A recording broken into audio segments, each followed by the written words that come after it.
Nearing the anniversary of the attacks on September 11, 2001, Donald Trump has announced that he is canceling a meeting that was to be held between Taliban militant leaders and U.S. officials regarding the peace process talks in Afghanistan. Let's go ahead and take a listen.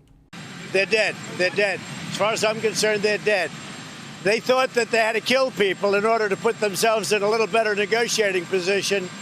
When they did that, they killed 12 people. One happened to be a great American soldier. Depending on which news source you actually get your information from, you get different bits of information. So this article by The Guardian actually has quite a bit of information that some of the other articles don't, and I'll just go ahead and read you some of this.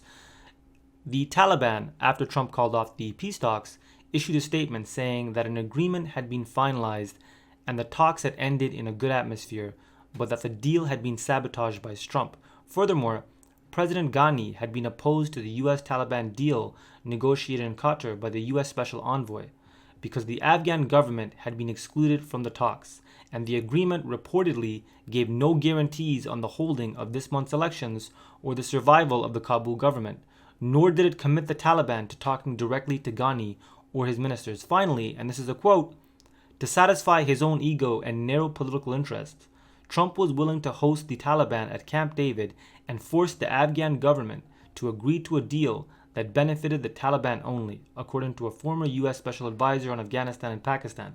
So I just want to stop here really quickly and show you what Trump said in his own words on his Twitter feed. He said, quote, unbeknownst to almost everyone, the major Taliban leaders and separately the president of Afghanistan were going to secretly meet with me at Camp David on Sunday.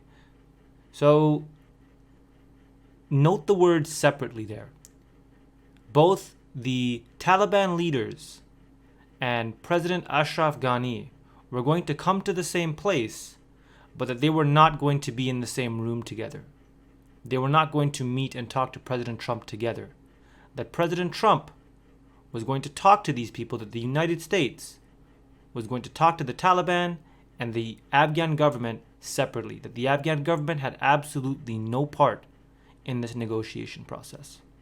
And this is the quote, right? This is the thing that makes me wonder why anyone is really making a big deal about Trump canceling this agreement, this meeting with the Taliban. If anything, I mean, arguably it's a good thing. I mean, what do we know? We knew all along that President Ashraf Ghani was not a core part of the negotiating process between the Taliban. I mean, he wasn't any part of the process. The Taliban wouldn't even agree to see him. They wouldn't even agree to negotiate with the Afghan government. They didn't even want the Afghan government in the room during the negotiation process. I mean, what does that tell you about their good faith and about their willingness to try to work with the Afghan government, if at all? So if you were a person who was supporting this, I mean, I think it's pretty clear that this was not going to work out. I mean, what would we have gotten in this deal anyway?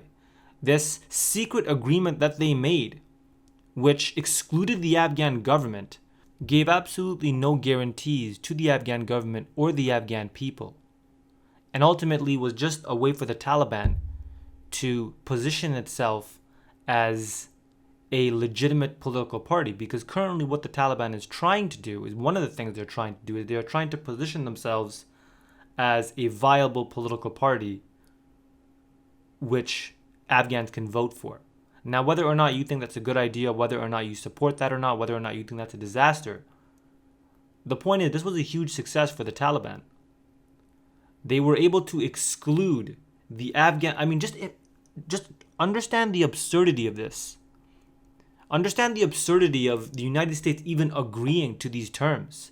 How could you possibly agree to the terms of a militant group which is responsible for killing innocent people, which wants the overthrow of the government? How could you possibly agree to meet these people in secret without the Afghan government being present at the negotiating process?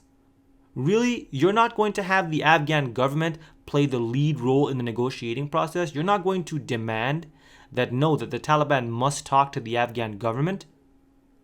What kind of terms are these? I mean, we're talking about a militant group that is currently inside Afghanistan, receiving funding and training and safe havens in Pakistan. And neither Afghanistan nor Pakistan are really part of the agreement, despite the fact that the leaders of the Taliban are all based in the Pakistani city of Quetta. This makes absolutely no sense. I don't know what agreement they came to, but I think the article is absolutely right that whatever it was, I mean, think about it.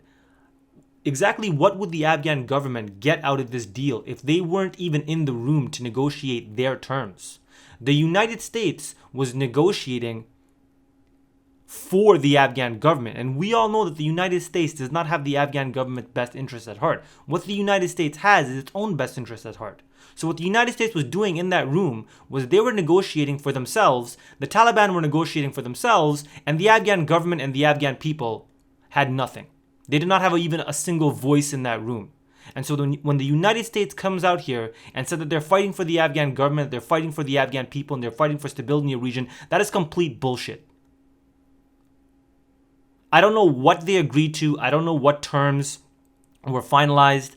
But whatever it was, this was a complete and utter failure right from the beginning. Right from the very beginning, the United States, if they're really serious about this, should have demanded that the Taliban negotiate with the Afghan government, that the United States would back the Afghan government, and that ultimately the United States would broker a peace deal between the two. Now, I'm not even in support of that. I don't support a peace deal between the Afghan government and the Taliban because ultimately I don't think the Taliban are good faith actors. I mean, these are people who continue to bomb and murder our people while negotiating. But the fact is that they're not even negotiating with us. The Taliban are negotiating with the United States about what they will and will not do in our country. They're not negotiating with the Afghan government. I mean, even the farce of a democracy that we have in Afghanistan, even with that body, the Taliban won't negotiate. So I don't know what this deal was about. This was a complete and utter failure. This was actually arguably a great thing that this deal didn't go through. And for anyone who's following this story, I'll go ahead and post out more information as it becomes available, but understand what was happening here. The Afghan government and the Taliban were in a room discussing their own best interests, and the best interests of the Afghan people were being completely ignored. It wasn't even brought up in the negotiating process. I mean, how else can you explain the fact that the Afghan government was excluded from this negotiating process?